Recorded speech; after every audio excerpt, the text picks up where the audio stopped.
Hi hello welcome to NTV entertainment. Bigg Boss talks with Aadya. అయితే నిన్న చూసుకుంటే ఎపిసోడ్లో శ్రీజ ప్రియా ఇద్దరు చేసిన రచ్చకి మనీష్ చాలా హట్ అయ్యాడు. హట్ అయిపోయి ఇంకా అతను వచ్చేసి చాలా ఆ టైంలో పాపం మనీష్ని చూస్తే అయ్యో పాపం అనిపించింది. లైక్ ఇద్దరు మీద పడిపోయినట్టు మనీష్కి ఏం డ్యూటీ లేదు కాబట్టి ఇస్తున్నారా ఇలాంటి మాట్లాడము కొంచెం అది కొంచెం ఇది అనిపించింది. ఈవెన్ అతనికి కూడా అనిపిస్తుంది కదా, నేను హౌస్లో ఉన్నా అంటే నేను ఏదో ఒకటి చేస్తూ ఉండాలి, నాకు అంటూ ఒక వర్క్ అలాట్ చేస్తుంటే నేను బాగా చేస్తా అని చెప్పేసి. ఇప్పుడు టెనెంట్స్కి చూసుకుంటే ఏదో ఒక వర్క్ అయితే చేయడం ఉంది, ఓనర్స్కి చూసుకుంటే ఈ వర్క్ని మానిటర్ చేయడం ఉంది. మాది మనీష్కి అలా లేదు కదా. మ్యాక్సిమం సంచాలక్ లాస్ట్ టైం సంచాలక్ చేశాడు, అది ఫెయిల్ అయింది, అది వేరే విషయం అనుకోండి. బట్ ఇప్పుడు ఒక వర్క్ అయితే ఇచ్చారు, సరే చూద్దాం ఏముంది అని అన్నట్టుగా అతను అనుకుంటుంటే వాళ్ళ టీమ్మేట్సే దాన్ని పుల్ చేయడం చాలా మంచిగా అనిపించలేదు. అతనికి హట్ అయ్యాడు, ఓకే. బట్ స్టిల్ హట్ అయినప్పుడు అతను వచ్చి బాధపడుతూ ఇమాన్యుయల్తో మాట్లాడుతూ నేను అసలు వాళ్ళతో ఉండను, కామనర్స్ అంటే ఇంత వర్స్గా ఉంటారా ఇట్లా మాట్లాడాడు, ఇంతవరకు ఓకే.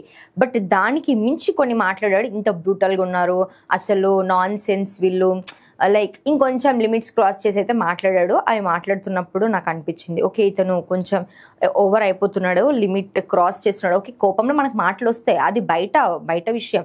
కానీ బిగ్ బాస్లో ప్రతిదీ కౌంట్ అవుతుంది, మన నోట్ల నుంచి వచ్చిన ప్రతి మాట, మన ఎక్స్ప్రెషన్ కూడా కౌంట్ అవుతుంది.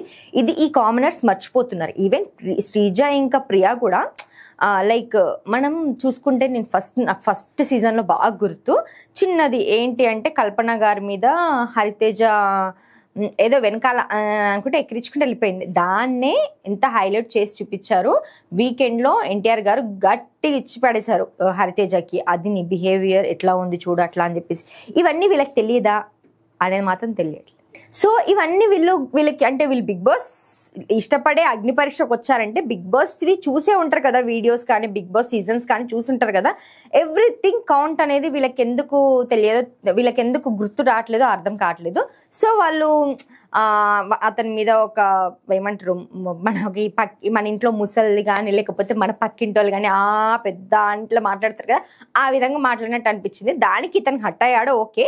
బట్ ఇతను కూడా అది మర్చిపోయి బర్స్ట్ అవుట్ అయిపోయి కొంచెం ఓవర్గా తిట్టడం వాళ్ళని ఇంత వర్స్ట్ అలా అని చెప్పేసి కామనర్స్ అంటే అవును మనకు కూడా అనిపిస్తుంది, కామనర్స్ ఇంత వర్స్ట్గా ఆడుతున్నారు ఏంటి అని చెప్పేసి అయితే అనిపిస్తుంది. సో ఇంత చేసిన మనీష్ మనకేమనిపిస్తుంది, ఈరోజు నామినేషన్ ఉంటుంది, నామినేషన్లో పక్కాగా ప్రియాకి శ్రీజకి ఓటేస్తాడు, నామినేట్ చేస్తాడు వాళ్ళిద్దరు బయటికి వెళ్ళిపోవాలని అనుకుంటాడు అని అనిపిస్తుంది కదా. అంత ఎమోషనల్ అయిపోయి అంత హట్ అయిపోయి నేను అసలు వాళ్ళతో ఉండను, నేను బయట టెనెంట్స్తోనే ఉంటాను, ఓనర్స్తో ఉండను, ఈ కామనర్స్ అంతా ఇలా చేస్తున్నారు, బిహేవ్ చేస్తున్నారు అని అన్నప్పుడు సో మనకి ఎవరికైనా అనిపిస్తుంది కదా పడతాయి ఈసారి ఓట్లు వీళ్ళకి అని. కానీ మనీష్ ఇక్కడ చాలా పెద్ద మిస్టేక్ చేశాడు. అంత మాట్లాడి అంత చేసి చాలా చిన్న రీజన్స్, సిల్లీ రీజన్స్ పెట్టి భరణి గారిని ఇంకా తన రీతుని నామినేట్ చేశాడు. అది అంత అనిపించలేదు. ఈవెన్ భరణిది అయినా కూడా భరణిది అప్పుడెప్పుడో సంజనాకి ఎగ్స్ ఇచ్చిన టాపిక్ తీసుకొచ్చి మళ్ళీ ఇంకా స్నేక్ అని అన్నాడు. అసలు అంత పెద్దగా అనాల్సిన పనులు అంత ఇష్యూ అయితే ఏం చేయలేదు ఆయన అనిపించింది. అంటే compare to Priya and Sreeja, Bharani garu ఇంకా రీతు అయితే ఇతనికి అంత ఎఫెక్ట్ ఏం చేయలేదు. అండ్ రీతికి ఒకటి చెప్పాడు, రీతికి చెప్పిన రీజన్ అయితే ఇంకా వర్స్ట్. అసలు అతనికి కామనర్స్ నచ్చలేదు, కామనర్స్ హౌస్లోకి వెళ్ళను అని అన్న అతను రీతు ఊరికే హౌస్లోకి వస్తుంది అని చెప్పి నామినేట్ చేశాడు. ఇది ఎంత సిల్లీ అసలు. ఇక్కడ అనిపించింది అసలు మనీష్ ఏం చేస్తున్నాడు అంటే అక్కడ అయ్యో పాపం అని అనిపించిన, ఇక్కడ వచ్చేసరికి వీడికి ఏమైనా మెంటలా అని అనిపించింది అనమాట. సో వాట్ హీ థింక్స్ అనేది అర్థం కావట్లేదు. మరి వీళ్ళు ఏమైనా ఫిక్స్ అయిపోయారా, మాదేమంటారు మా టీంలో ఉన్న వాళ్ళని నామినేట్ చేయమని ఏమైనా అనుకున్నారా, అది మాత్రం అర్థం కాలేదు.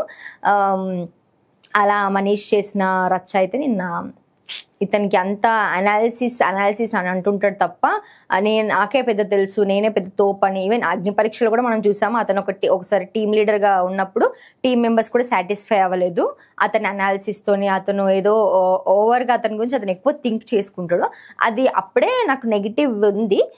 అప్పటి నుంచి నేను ఇప్పటివరకు అయితే మనీష్కి పెద్ద సపోర్ట్ చేయలేదు, అతని విషయంలో కూడా పెద్ద అనిపించదు. కానీ నిన్న అయ్యో పాపం కదా అనిపించినా మళ్ళీ దాన్ని వెంటనే బిస్కెట్ చేశాడు.